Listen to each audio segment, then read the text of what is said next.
didn't begin with gunfire. It began in silence. On the edge of a cornfield in Texas, thick steel panels are locked together, forming a closed circle. Not a small trap thrown together in haste. Not a sudden snap in a moment of panic. This is a New York-style corral trap, a heavy reinforced steel enclosure designed not to catch a single animal, but to contain an entire sounder of feral hogs. Infrared cameras watch the trap night after night.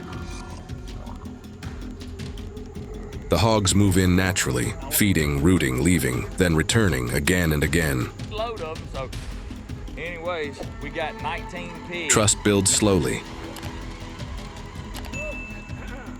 Only when the entire group is inside does the gate activate and swing shut. I'm coming in the back, you notice it? Boom! No pursuit, no chaos, no survivors left behind to return and reproduce. I see now. For many landowners, this isn't just a trap. It's the true beginning of the fight to control invasive feral hogs. Anyway, I don't know. We got a lot of them, so that's good. Comment number 1 and stay with us until the end of the video.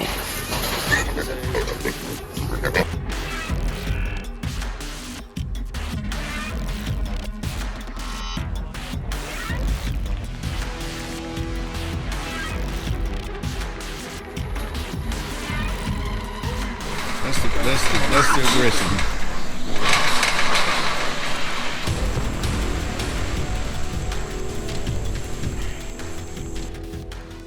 Now imagine something else. You are a farmer in Texas. Millions of acres of cornfields are under threat from millions of invasive feral hogs. They eat almost every crop they come across, causing widespread damage across vast stretches of farmland. All year long, you sweat in the cornfields, working the soil, planting seeds, waiting for a successful harvest. And then, in just one night, no warning, no time to react, a sounder of feral hogs sweeps through the field, tearing up the ground, uprooting young plants, wiping everything out. Footprints, bristles, and deep gouges in the soil are left scattered everywhere.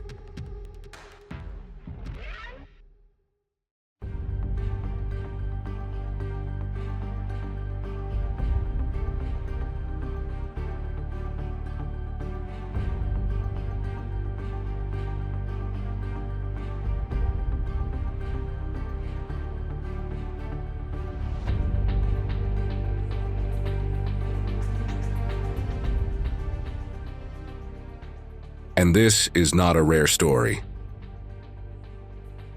This is reality.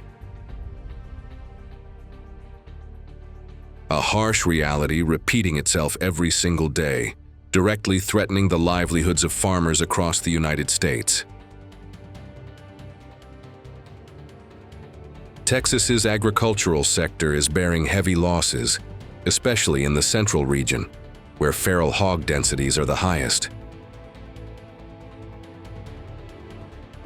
According to estimates from the Texas Farmers Association, damage caused by feral hogs to the state's agricultural industry reached $2.5 billion in 2022. To put that number into perspective, that amount of money is enough to purchase 46,000 new agricultural machines every year.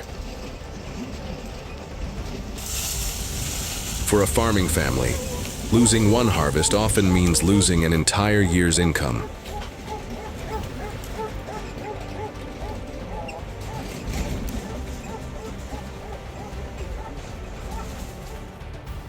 Faced with destruction on this scale, decisive action becomes unavoidable. and for decades hunting has been the most direct response. But does large-scale hunting truly represent the most effective, and more importantly, the most sustainable solution for controlling destructive wildlife? Or are we simply trapped in a vicious cycle with no real end in sight? I argue that hunting is not only necessary, but remains the most practical and effective management tool we currently have. It addresses the immediate problem, while also generating economic benefits that cannot be ignored. Feral hogs are an invasive species, with virtually no natural predators capable of controlling their population on a large scale.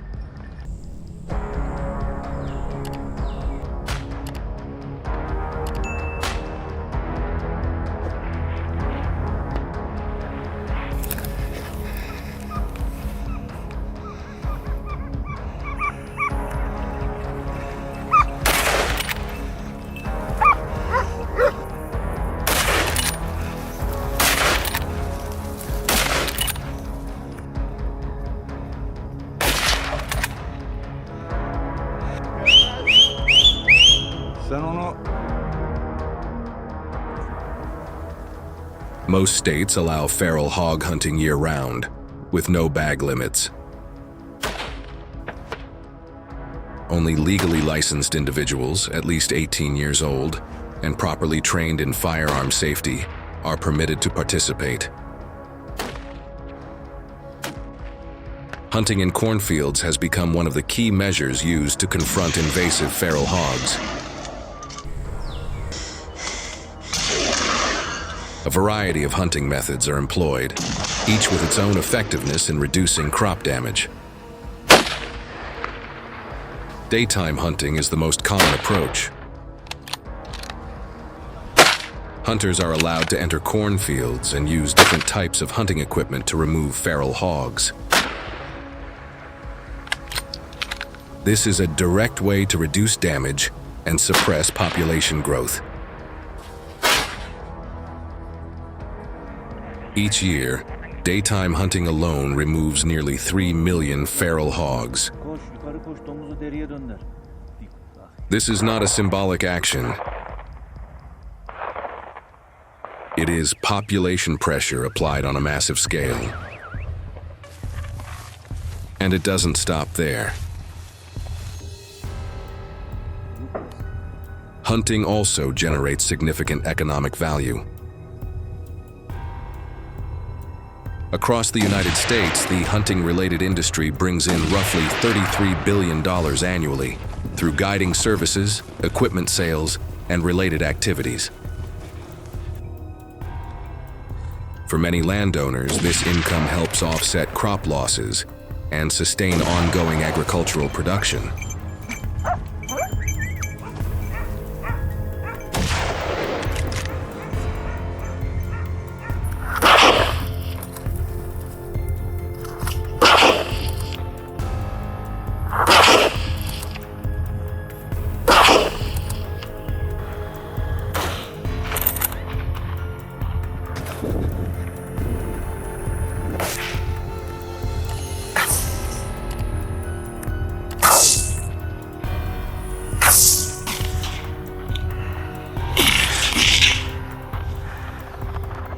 In addition, helicopter hunting is also used over recently harvested fields or ahead of the planting season.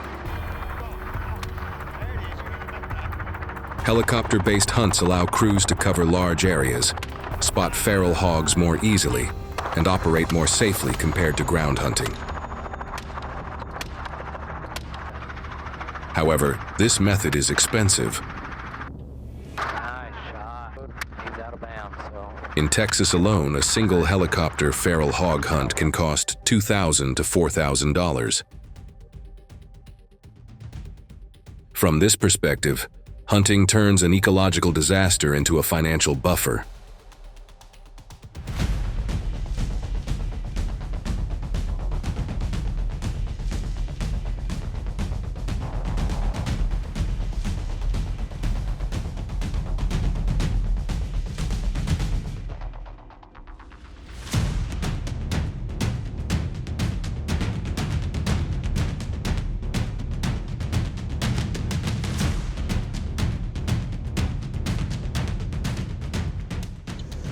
But critics argue that these numbers hide a much deeper problem.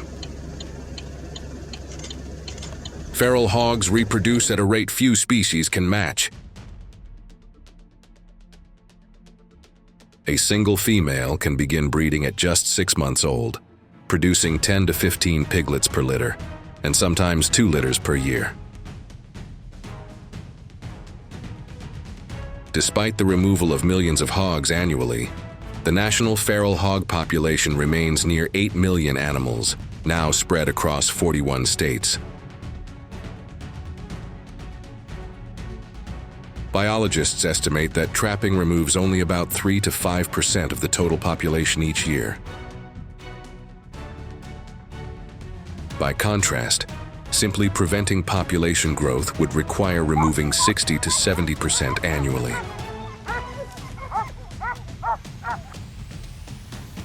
From a biological standpoint, the math is clear. We are losing.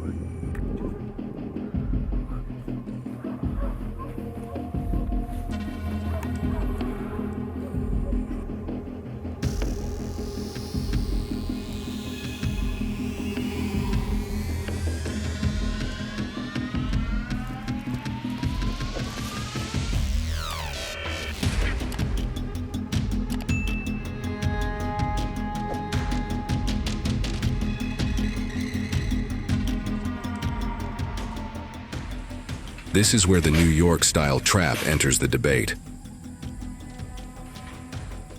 Unlike single-animal traps or snares, corral traps are designed to capture an entire sounder at once, leaving no survivors behind to return and reproduce. They are expensive. They require careful planning. They demand patience. But when deployed correctly, their effectiveness far surpasses many other methods. Many farmers and wildlife managers report that a successful trap can capture 40 to 70 feral hogs in a single night. Even so, these traps are not a silver bullet. They reduce damage locally. In the short term, the real challenge ahead is finding balance between immediate action and long-term sustainability, between protecting livelihoods today and securing solutions for tomorrow.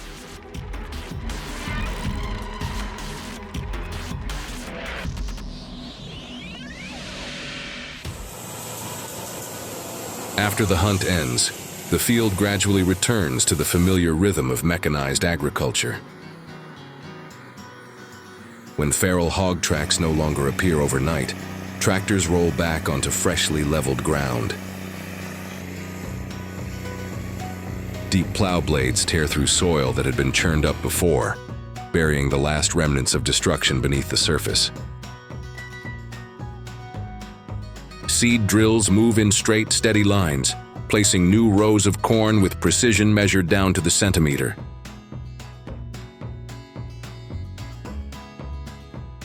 Center pivot irrigation systems turn slowly, spraying water evenly across the field, no longer disrupted by mud holes dug by feral hogs.